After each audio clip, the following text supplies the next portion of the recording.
Hey you guys, and welcome to my video comparing an iPad or a MacBook for school. So as you probably know, it's that time of year again to go back to school,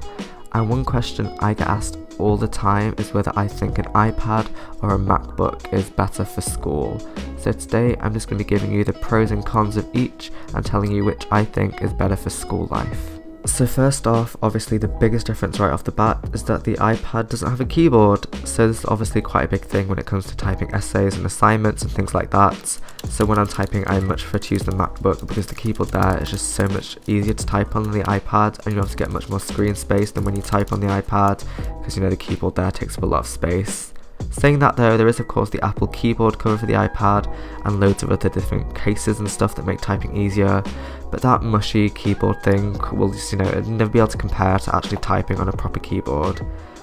But one of the good things obviously about not having a keyboard is that the iPad is much more portable. So because the iPad is much smaller and thinner, it's just so much easier to take out on the go. So I use the 10-inch iPad as opposed to the 12-inch one until I find the size perfect, because it can just, inconspicuously fit into my school bag and not add much weight.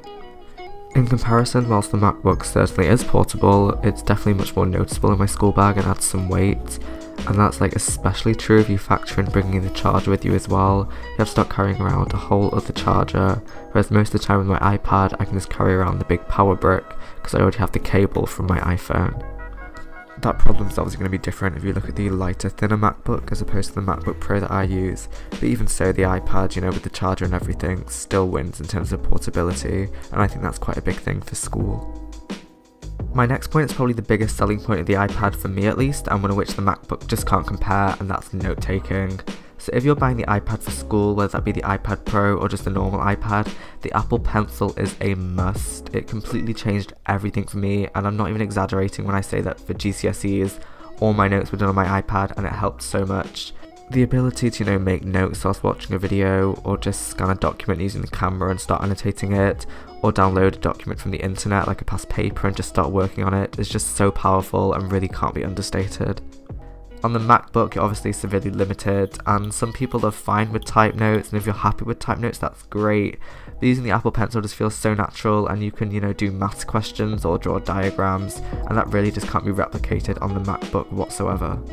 One final thing to consider is that the MacBook is just always going to be a bit more powerful than the iPad. There's always going to be things that you can do on a MacBook that you can't on an iPad, like for example, the iPad doesn't have any USB ports or whatever, but to be honest, the newer MacBooks are moving away from having lots of ports. I know that the new MacBook Pros just have some USB-C ports, so it's not such a big deal, and to be honest, nowadays there's so many different options for transferring files over the internet, we transfer Google Drive, that having different ports is not so important. And the iPad still has support for, all the essentials that you need for school, like PowerPoint, Word or Pages, you can use it emails and all that. So it kind of begs the question whether you actually need all that extra power and capability that comes with a MacBook if you're just going to use it for school. I know that for me, the MacBook is primarily for editing videos on Final Cut Pro, because that's somewhere that the iPad just can't compare, because, iMovie on iPad is just rubbish, and so I think that the iPad is more than powerful enough for school. As I've mentioned, the only real downside of using the iPad for me is the lack of keyboard, but that's easy to get around as I've said, and the ability to use the Apple Pencil to make notes is just such a killer feature that I'd go as far to say that the iPad is not only as capable as a MacBook for school, but I actually find it preferable to the MacBook. During the school year, I definitely find myself using my iPad more for school, and there's always going to be some things the iPad can't do, like multitask with their 1001 apps, but in recent years Apple has really worked a lot to give the iPad features to bring it closer to the MacBook, and that's why I believe that the iPad is a perfect device for school. Alright, thanks for watching. I really hope you enjoyed today's video, and if it was helpful at all or just informative or whatever, please feel free to like, comment and subscribe, and also share this video around. I'm going to sixth form / college this year, so I'll be doing a lot more study videos and a lot more iPad videos, so if you enjoyed, then please stick around.